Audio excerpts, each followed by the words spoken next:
Bismillahirrahmanirrahim. Assalamualaikum warahmatullahi wabarakatuh.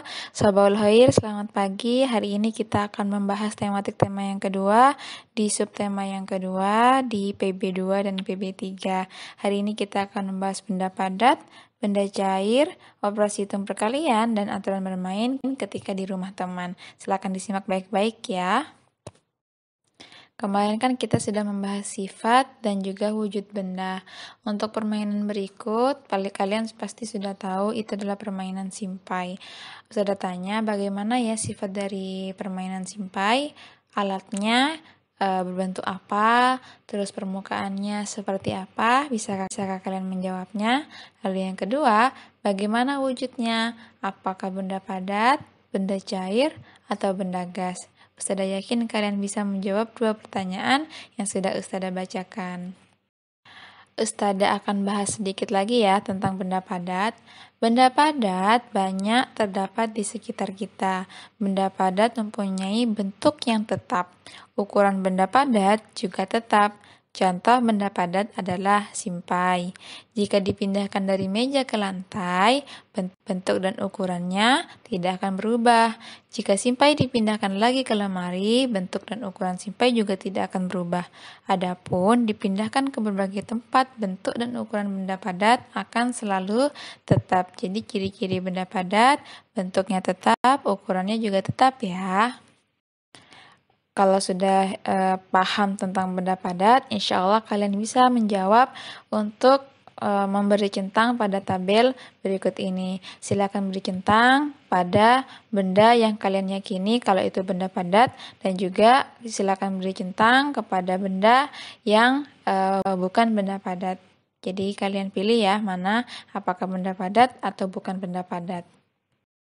Ustazah akan lanjut membahas tentang benda cair. Masih ingatkah kamu apakah benda cair itu? Apa saja benda cair yang ada di rumahmu? Benda cair berbeda dengan benda padat. Bentuk benda cair menyerupai bentuk wadahnya.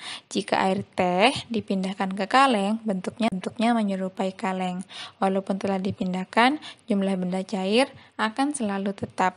Jadi seperti pada gambar juga, di situ ada gambar air di dalam teko atau ceret, lalu dituangkan ke dalam gas. Sebelumnya airnya kan berbentuk teko, lalu dituangkan ke dalam gelas, maka airnya akan berbentuk gelas. Jadi akan mengikuti bentuk wadahnya. Oke, kemarin kan kita sudah membahas tentang bermain bersama teman ya. Tidak boleh curang, tidak boleh bermain seenaknya. Lalu kali ini kita akan membahas aturan bermainnya ketika di rumah teman. Ada juga aturan selain di rumah sendiri, yaitu ketika di rumah teman. Di situ ada beberapa sikap di dalam tabel. Coba sekalian tentukan sikap mana ya yang menunjukkan kalau kita mematuhi aturan atau sikap yang tidak mematuhi aturan. Contoh yang pertama, memasuki kamar pribadi orang lain tanpa izin. Kira-kira itu sikap yang menunjukkan kalau itu mematuhi aturan atau bukan. Karena kan kalau kita ke rumah teman, kita tidak boleh sembarangan untuk masuk ke ruangan rumah teman kita. Tidak seenaknya masuk tanpa izin. Berarti itu adalah sikap yang tidak mematuhi aturan. Silakan kalian beri centang kira-kira sikap-sikap tersebut mematuhi aturan atau tidak. Masih ingatkah kalian tentang teman-teman Udin yang sedang memetik buah di rumah Udin?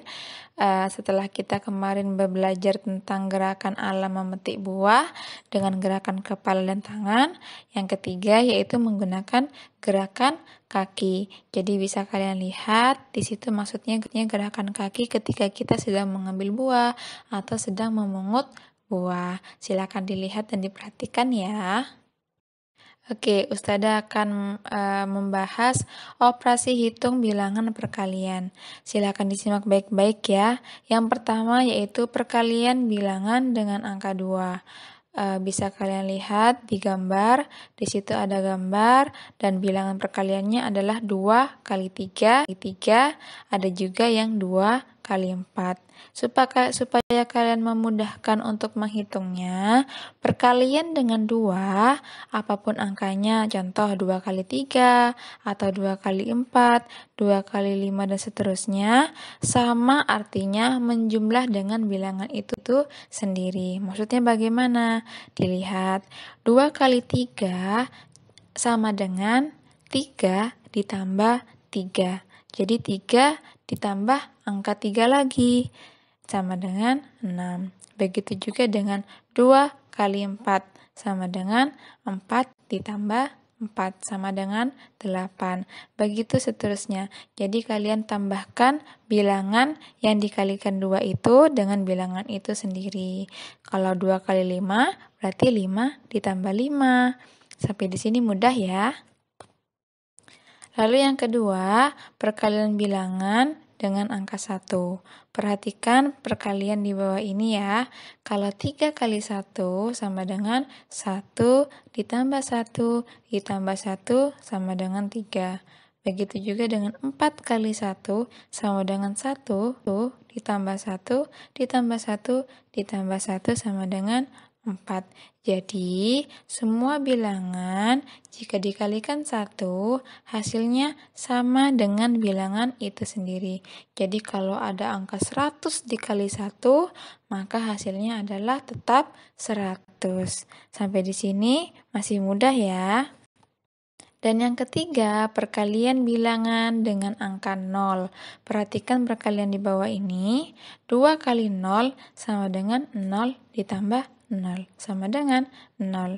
Begitu juga dengan 5 kali 0 sama dengan 0 ditambah 0 ditambah 0 ditambah 0 ditambah 0 sama dengan 0. Jadi, untuk semua bilangan, jika dikalikan angka 0, hasilnya adalah 0. Jadi kalau ada angka 100 dikali 0, maka hasilnya sama dengan 0. Sampai di sini paham ya? Untuk tugas hari ini, silakan kalian mengerjakan soal perkalian di halaman 76 dan di halaman 77. Jadi 10 soal perkalian 2, 10 soal perkalian 1, dan 10 soal perkalian 0. Silakan kalian tulis di buku tulisnya atau boleh langsung di buku paket, tapi Ustazah berharap kalian tulis lagi ya di buku tulisnya. Ustazah akhiri pembelajaran hari ini. Jika ada pertanyaan silakan ditanyakan. Wassalamualaikum warahmatullahi wabarakatuh.